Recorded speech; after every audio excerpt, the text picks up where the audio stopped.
ಸ್ನೇಹಿತರಾಗಿರ್ತಕ್ಕಂಥ ಲವ ಅವರು ಕಳೆದ 3 ದಶಕಗಳಿಂದ ಈ ಥರದ ಒಂದು ಸಾಂಸ್ಕೃತಿಕ ಕಾರ್ಯನಿರತವನ್ನು ತೊಡ್ಕೊಂಡಿದ್ದಾರೆ.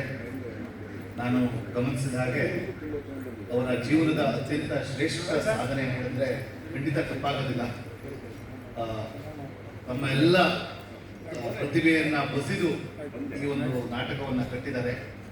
ನನಗನ್ಸಿದ ಹಾಗೆ ಶಿವಮೊಗ್ಗದಲ್ಲಿ ಇಷ್ಟು ರಂಗವನ್ನು ತುಂಬಿಸಿ ಹಿಮ್ಮೇಳದಲ್ಲಿ ನನಗೆ ಪುನಃ ಅನಿಸ್ತಾ ಇದೆ, ನನ್ನ 30 ವರ್ಷದ ಒಂದು ಅನುಭವದಲ್ಲಿ ಹವ್ಯಾಸಿ ಕಲಾವಿದರು ಇಷ್ಟು ಅದ್ಭುತವಾಗಿರ್ತಕ್ಕಂಥ ಒಂದು ಹಿಮ್ಮೇಳವನ್ನು ನಾನೆಲ್ಲೂ ನೋಡಿರಲಿಲ್ಲ.